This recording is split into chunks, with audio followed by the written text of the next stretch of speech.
Hey guys, welcome back to my channel. If you're new to this channel, hi, my name is Brittany. Nice to finally meet you. So for today's video, we are going to be reviewing the new SpongeBob and Juno&CO collection of sponges. I'm so excited to review this with you guys because I've never seen something in the beauty community featuring a cartoon. So I thought that was so cool, and if you don't know already, I really love SpongeBob. So I was so excited to get these and try them out with you guys. So if you're interested and you want to see how these sponges work and if they are really better than any other normal sponge, please keep watching. So here at the top we have SpongeBob and then Patrick, and these two are supposed to be Gary the snail's eyes. I personally think that they look more like plankton, but I guess I could see the vision in that one. This little round thing right here is just the soap bar to use for your beauty blenders, which is pretty cool that it comes with that. And especially for these ones are supposed to be a lot more delicate than the normal beauty blenders just because they have that velvet texture. So that's pretty cool that they added that in there. I wanted to show you guys the original one that they had came out with because the SpongeBob edition is supposed to be 30% softer than their original sponge. Their original sponge is the blue one. During the time that I was filming this, a little something happened, but I will still include me using it and giving my review on it. And I am also going to be reviewing the lavender one. And this one is supposed to be 50% softer. So we're going to try out all three of these. So let's start off with the original blue one. It was a really good texture, and those little velvet fuzzy hairs that is on it is what helps to really blend out your foundation and give you that flawless airbrushed feel. It is also said that these little fuzziness part of the velvet is specifically so that the product will not stay attached to the sponge itself, and it will basically give you almost all of the product. Now let's go and jump into how the Patrick Star one feels.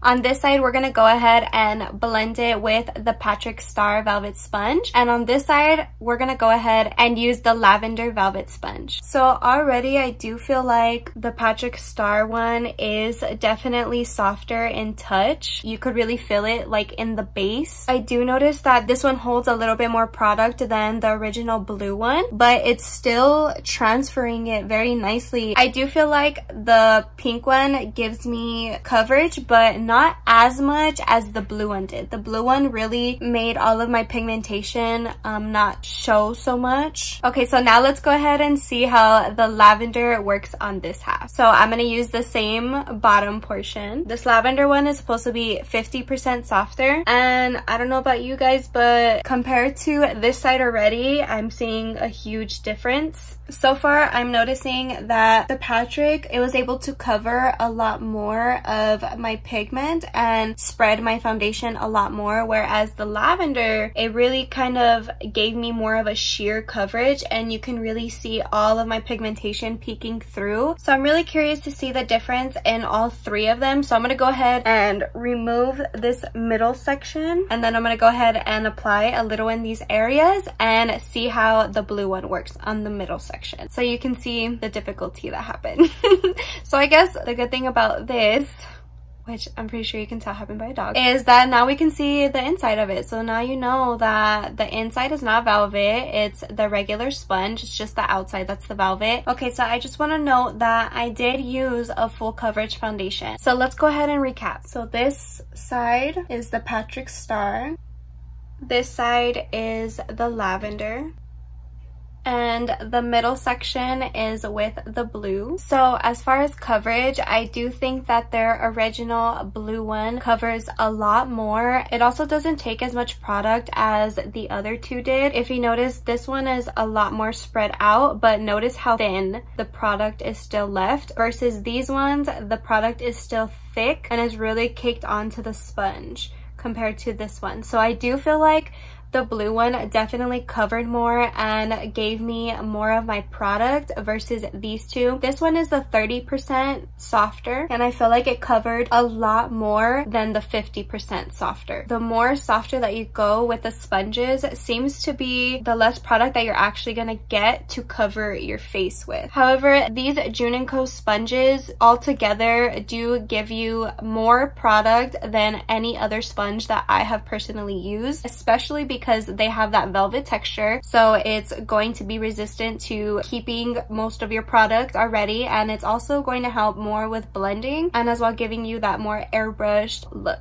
So now let's go ahead and try the mini ones. So with the mini ones, I'm gonna go ahead and use it on my concealer. So I'm just gonna put a little bit here just to try it out. I'm not doing my makeup like I normally would, just because I wanna just try it. Before I start, let's see how big these get when they're wet. So we'll keep this one dry and we're gonna go ahead and wet this one. So they definitely doubled in size. Look at this.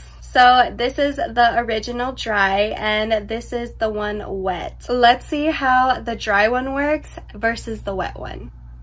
I have mixed feelings about these. They're both perfect for really getting into those inner corners and those really hard places to reach compared to a normal beauty sponge. But this one on the dry side, it really maintained the shade of my concealer and really did give me a lot of coverage, but it did take up a lot of product. Now for the other one, this one is wet. This one I noticed diluted the color of the concealer, but it did smooth out a lot easier and blend into my face a lot smoother than the dry one did. And it also didn't take as much product as the other one. So it kind of just depends on what you're really going for. The dry one I would recommend if you really want that full-on coverage of your concealer and you really want that pigment of the shade of your concealer. But just keep in mind that it will take a little bit of the product, but honestly you can't even tell. The wet one did smooth and blend a lot easier and a lot quicker, but it does dilute the color and